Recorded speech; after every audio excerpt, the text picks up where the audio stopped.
à une quarantaine de kilomètres à l'intérieur des terres, Georgios nous conduit jusqu'à ce qu'il croit être un lieu sacré, créé par des réfugiés atlantes.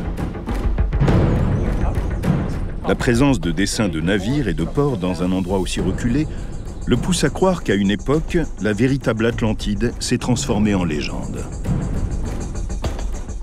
Je considère que cette caverne abrite la plus importante collection d'art pariétal de la péninsule ibérique, voire de tout l'Occident. Ici, on distingue des bateaux. On a l'impression qu'ils entrent et qu'ils sortent d'un port. En tout, on relève sur la paroi 7 types d'embarcations différentes représentées.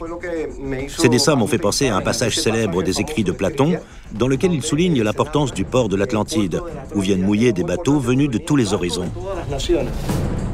Après avoir préalablement occulté l'entrée de la grotte, les deux experts en imagerie spectrale entrent en action.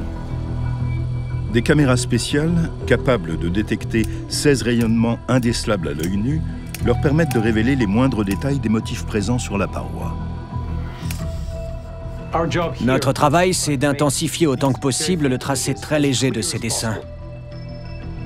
Peut-être même qu'on découvrira de nouveaux symboles qui étaient impossibles à voir à l'œil nu. On progresse tout au long du spectre, depuis les ultraviolets jusqu'aux infrarouges, pour un total de 26 prises de vue. Je distingue des lignes qu'on arrivait à peine à discerner. Je vois le bateau et puis les rames. Il y a quelque chose. Ouais. À la lumière naturelle, l'œil humain ne distingue sur cette paroi que l'image effacée et floue d'un bateau, apparemment amarré dans un port carré. Mais grâce aux prises de vue à spectres multiples, de nouveaux détails surgissent tout à coup. Ce qu'on voit est très intéressant. Je viens juste de comprendre ce que c'est. C'est une image en 3 dimensions, on peut voir l'intérieur du bateau.